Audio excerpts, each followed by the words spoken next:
a quick chat about Ferrari is needed again.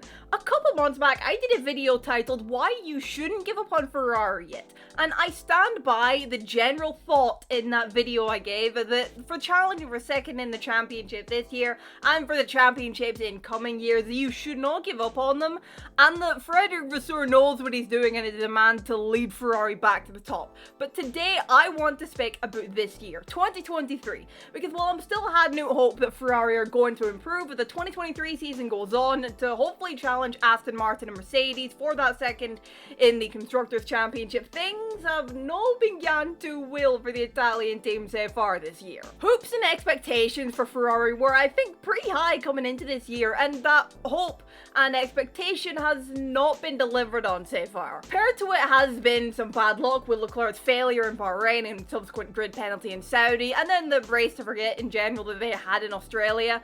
But overall, the car hasn't really been there, aside from Baku, where Leclerc reminded us all of how good he is around there. Ferrari have just gone from having the second best car last year to the fourth best car so far this year, or third best if Mercedes are having a difficult weekend. We've seen it since the start of the season that Ferrari can be there or thereabouts in qualifying, but come the race, where points are scored and where it matters, they start to struggle there and are losing it compared to their rivals, more so on the harder compounded tires. We saw that in Saudi Arabia, they were strong in qualifying, but they weren't so much in the race, and they were worse on the hard tires. And we saw it again in Miami, where they were again alright in qualifying, until the crash that is, but in the race they struggled, and the two drivers had opposite races in terms of performance according to Vasseur. On the tires, on the mediums, Sainz was faster and Leclerc wasn't, but on the hards, Leclerc was faster and Sainz wasn't there. The general comments from the drivers after that race in Miami were that the car had been inconsistent and difficult to drive generally. Leclerc commented after the race about how the car had been inconsistent in the race, from oversteering one corner to understeering the next, or even just in one corner going from an oversteery bounce to an understeery. Why does that remind me of something from Ferrari's past? He mentioned that Sainz had agreed with his comments when they spoke after the race, and they'd also both commented on the wind and how they seemed to be more sensitive to the wind. Leclerc also mentioned how the car was moving a lot in the high speed for him, which, that's not a great thing to have happening to your car. They had a very inconsistent race last time out in Miami, which is something that Vasseur said after the race. They had no consistency. Look, I'll word it this way. Kevin Magnussen got an on-pace overtake done on a Ferrari. A Haas overtook a Ferrari.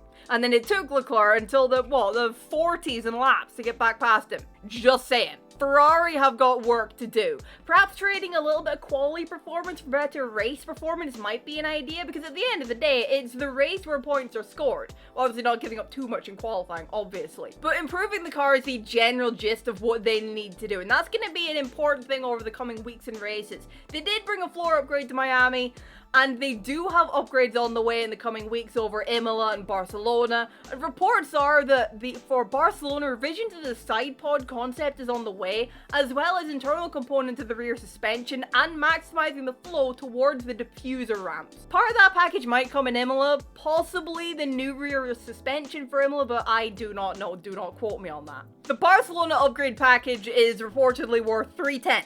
Though. It's an important time of bringing upgrades for Ferrari, and not only to improve this season to be able to fight with Aston Martin and Mercedes over second in the Constructors. Let's be fair, Red Bull have fucking signed and sealed on the P1 spot, but also to have a clearer picture of the direction that they need to go in for next year, so they can start 2024 in a better way and with a better car than they did for 2023. Looking ahead into the coming years new though, as well as improving the car and the overall team, because let's be fair, to fight for a championship, you need not only the car and the driver, but also the team. One thing that I think is going to be crucial for Ferrari to do is to keep Charles Leclerc.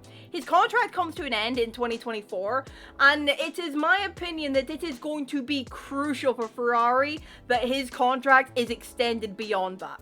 I'm not getting into the whole is he a bit more crash prone thing again, by the way. If you want to hear me talk about that, then go to this time in my Miami Grand Prix race review. And for anyone thinking about bringing up the pole to win conversion rate for Leclerc thing, very few of those failures to convert were his fault, and we all know it. but I'm not getting into that debate. Leclerc has been part of Ferrari since 2016 when he joined their driver academy. He was the first Ferrari driver academy graduate to be signed by Ferrari, actually. We are yet to see him in a full season-long close championship fight, but we all can. He has the talent to be up there and fighting for it. And he's said time and again how he loves Ferrari and he wants to win with Ferrari. I mean, for God's sake, that man is still wearing the Forza Ferrari bracelet a fan gave him a month and a half ago. I'm not saying Sainz cannot fight for a championship, by the way, or whoever they'd sign in the unlikely event that they did lose Charles.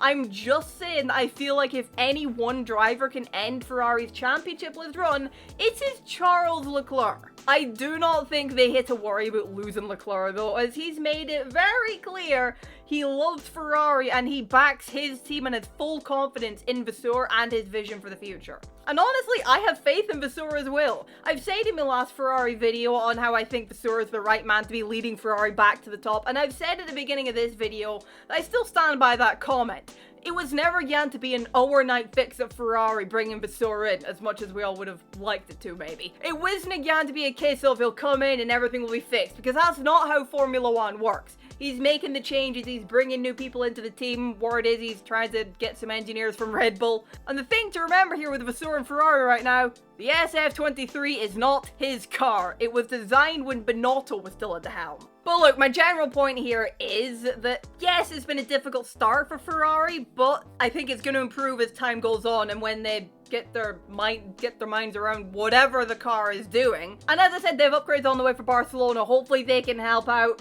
We have to see what Mercedes and Aston Martin are going to do in terms of upgrades as well and improving the car. But I'm pretty confident that Ferrari are going to challenge them for second. But let's end this on a positive note, shall we? Because while things may not have been going as they hoped for in terms of results so far for Ferrari, they are right up there leading the fastest pit stops championship after taking their third fastest pit stop of the race of the season at Miami. It ain't much, but given how pit stops are an area Ferrari have struggled on with before, it's something. Anyways, that's been my thoughts. What do you make of Ferrari right now? Let me know your thoughts down in the comments below. Drop a like if you enjoyed the video. Subscribe if you're new. Thank you all so much for watching, and I will see you in the next one. Bye-bye.